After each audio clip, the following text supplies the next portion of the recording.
artwork in my bedroom is due for an update.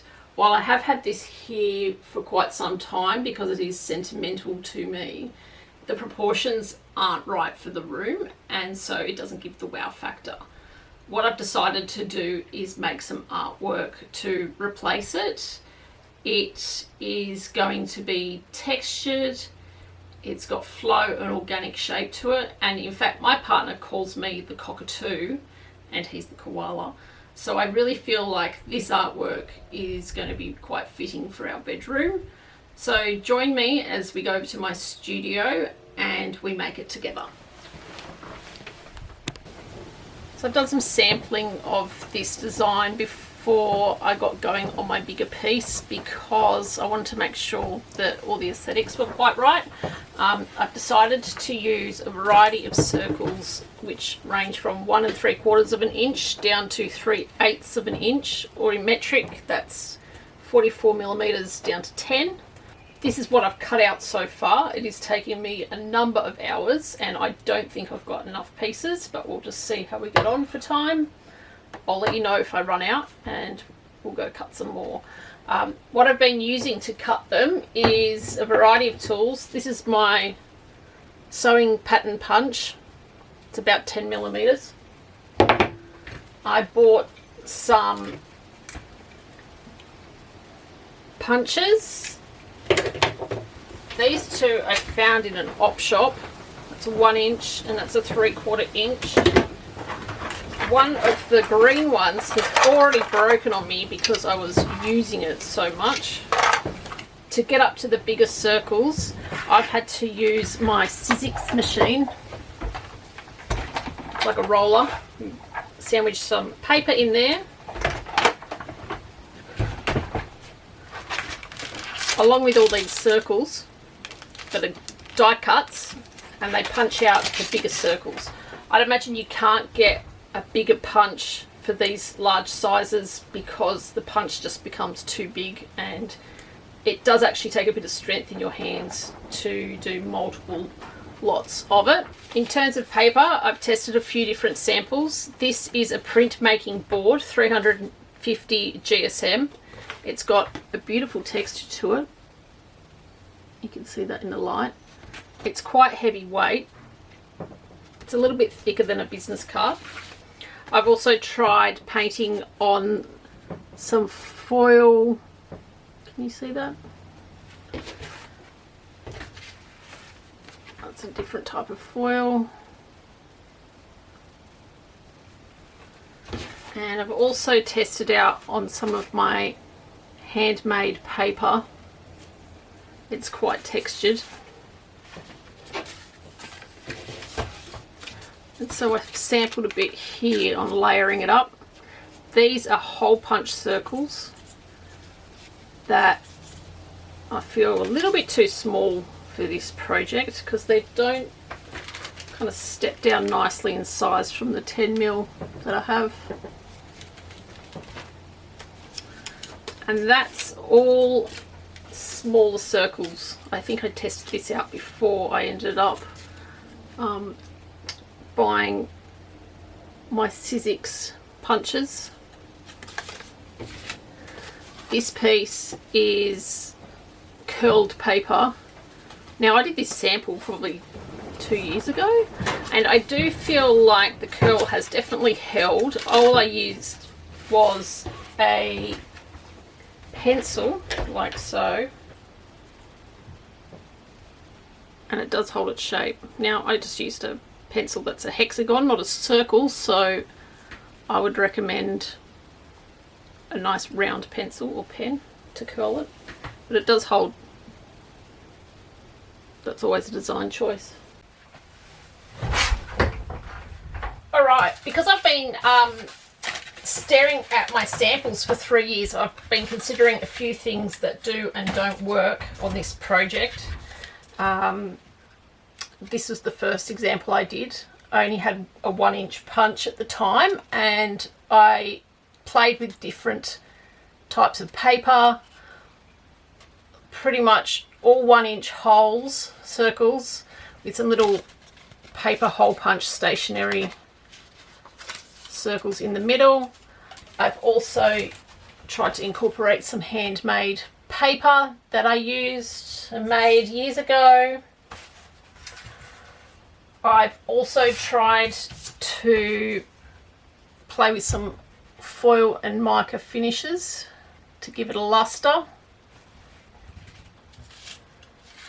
And I've also curled paper, can you see that? To make it stand up, which does work quite well. It will hold its shape, as this 3-year-old piece will show you, but it adds a lot of time to your work, and I'm a bit of a lazy girl crafter, so if I can find shortcuts for ways to make things work better, I will do that, because it gives sometimes an equal or better effect.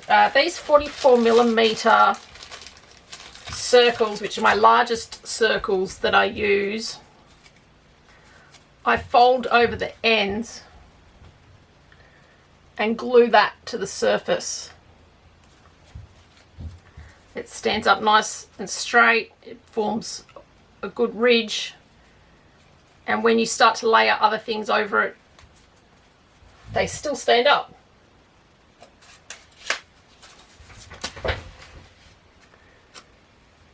In this sample you can see that I've used these 1-inch circles and glued the leg on there,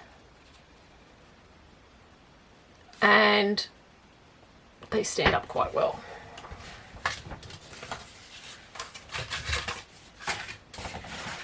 I then went on to make a much larger sample once I ordered all my circle cutters, and I found some things that didn't work well, which was a junction of 2 ridges coming along. I found there was a little bit of weird space going on in here. It didn't look not quite right, and likewise here,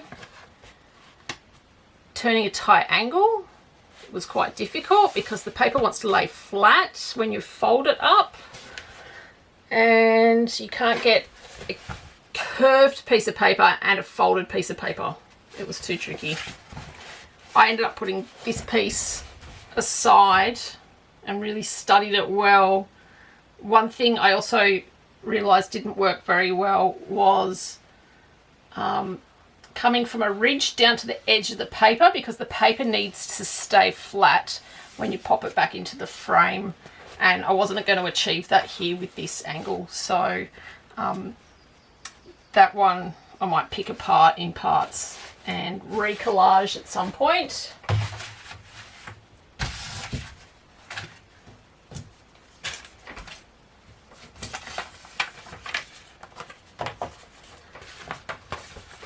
I've used multiple sized circles here on my project. Obviously, the bigger the circle, the faster it's going to fill up your space, and the time for your project is overall going to come down. I have used 44mm as the largest, and it tapers down to a 10mm. I don't want anything smaller than that, it becomes too messy with the glue.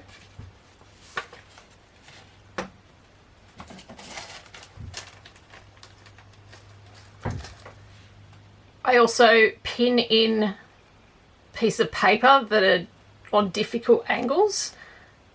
You just need to be able to stab through the paper and the board on the back for it to hold for about 5 minutes with the glue before it ends up being tacky enough, and you can twist and turn the pin out. Don't pull it, you'll bring the paper with you.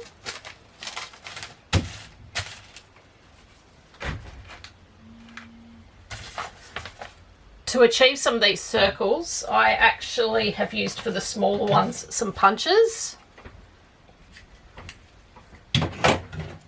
The largest punch I have is 26mm or 1 inch, and I'll tell you, after punching these for a while, your thumbs start to get really sore, and my thumbs were actually so sore and swollen by the end of it, my thumbprint wasn't recognised on my phone for about a day. I've decided to use a 350 GSM paper from the art shop, because it has a fair bit of rigidity to it, I would say that's a little bit thinner than a good quality business card. It's going to stay and hold its shape, and it doesn't get damaged as you brush accidentally over your pieces, which you inevitably will do. I find that I did some research for some pre-cut circles on the internet. The closest thing I could find of this size would be rice paper confetti. I don't think it's got the structure to it to be able to hold up the circles. It's going to be really fluffy, it's going to be fluid, which would look nice, but I think over time it's just going to break down. The rice paper is actually biodegradable, so I don't know how well that's going to last after you invest all that time into a piece of artwork. But please try it. Let me know in the comments below if you think it's a material that works for you. So I'm going to persevere with cutting all these circles out. It's going to take me a fair bit of time, and I'm going to watch TV as I do it because it gets quite boring. It's probably the most boring part of this project, but it will look beautiful at the end. The substrate I'm going to use is a 5mm artboard, which will pack out the depth of the board itself in the frame quite well. I did experiment using the artist paper, but I don't think that that's necessary to use a beautiful material that you're never going to see, because I end up covering the entire board. Well, that's the plan, to cover the whole board with the circles. So this is nice. It's got a rigidity to it. It's not going to collapse in the frame because of any weight, and it works quite well.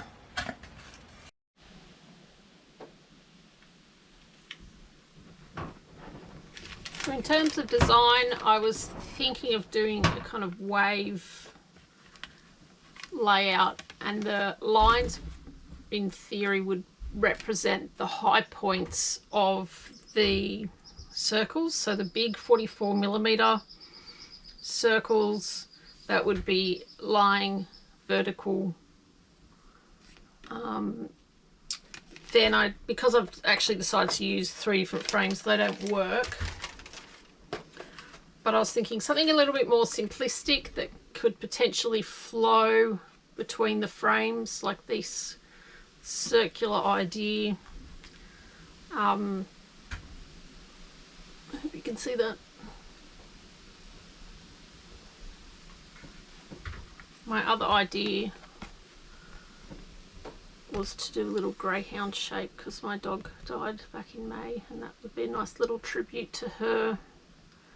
I think that shape might be a little bit too complex for the size I have, but I'm going to pursue this.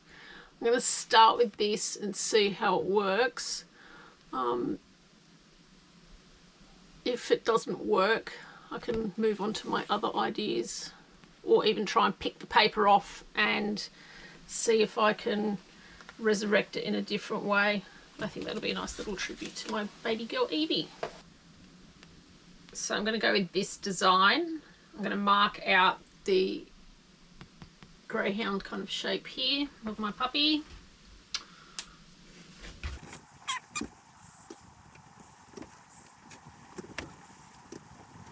Typically I wouldn't do this with a Sharpie because the colour might transfer when I use the glue, but you won't be able to see it otherwise with the camera. So that's one shape. What I'm going to do is put this aside for a moment. I need to take my large pieces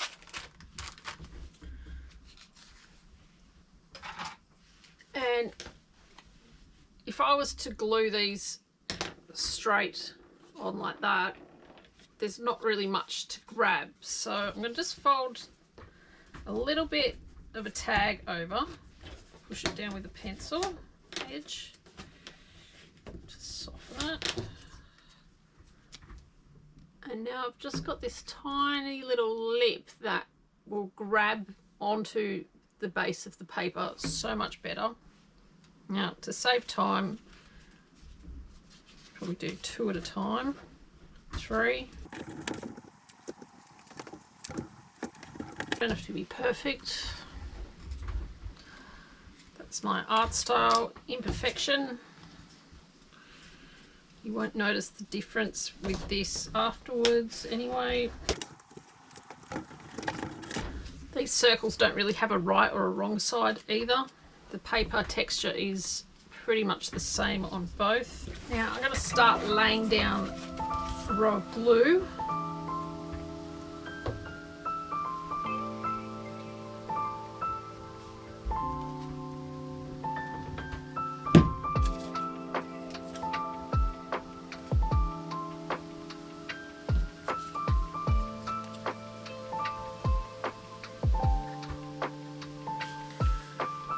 You can see this, that they're starting to overlap them.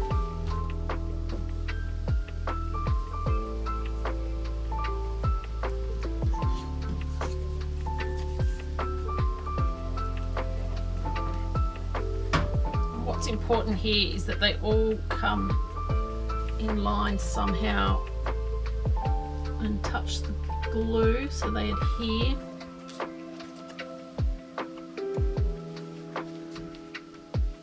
You're following the line.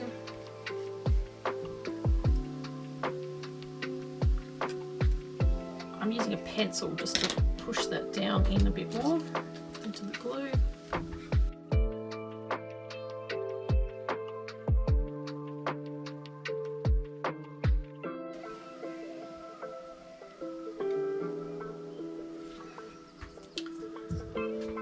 This is the 450 quick dry glue.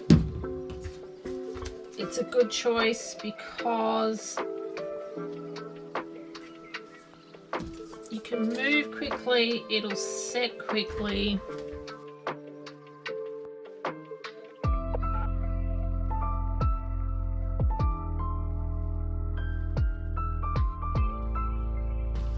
What I want to do is actually get some of the other next smallest shape, 38mm, and start tapering down. Just coming in with the other camera, show you how I'm overlapping.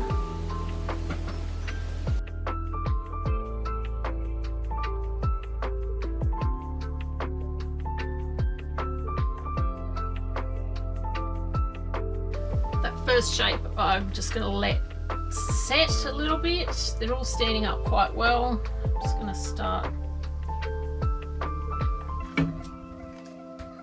the next side.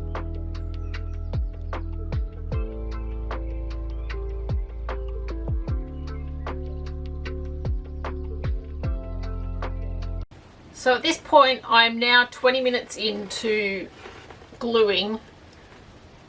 Obviously going a bit slow because I'm explaining things. Clearly got a lot more work to do.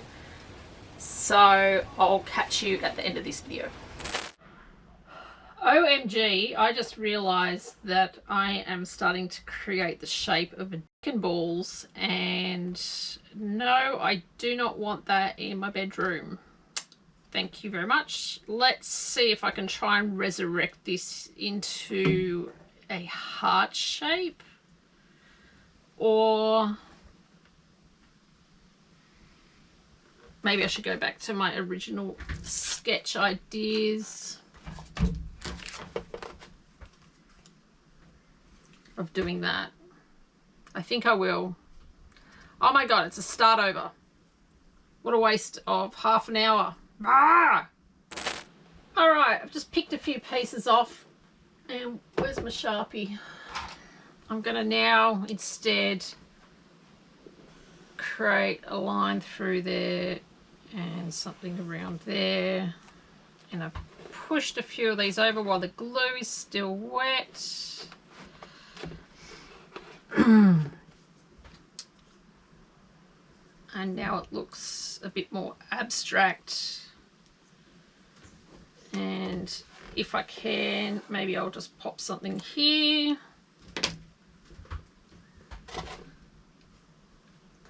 and then it looks a little less big and ballsy. Oops.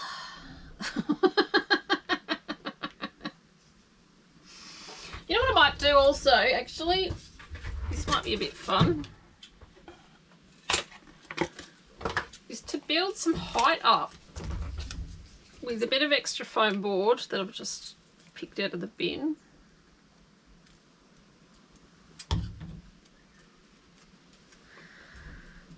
And I'm going to slap that down right here.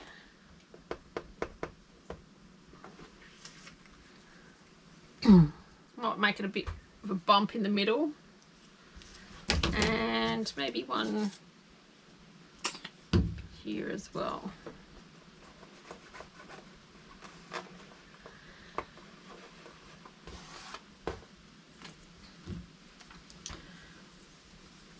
Now I'm going to let that glue dry for today. That's the end of today. I'm going to come back to this tomorrow once this glue has dried.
So what do you reckon? Do you think that was worth more than 60 hours worth of work? I certainly did. I found it really cathartic for my grieving process on the loss of my dog Evey, which this artwork obviously is a tribute to. In my creative practice, I do like to work with a lot of colour, but this is obviously monochromatic, and what it does lack in colour, it certainly makes up for in texture. I've now moved house, as you might have noticed, and we have a really big bank of windows here. The light is indirectly pouring in across a green lawn, and that green light is actually reflecting back up into the artwork at the moment, which you may or may not be able to capture on the camera. And in the afternoon, when the light comes over into the ensuite window here, it totally looks different again. And at night, when we have lamps on, it's got a beautiful golden glow to it. So I think it's really something that I'm going to treasure for a long time. I'd love to know what you think. Please leave a comment below, and don't forget to like, share and subscribe. See you in the next video.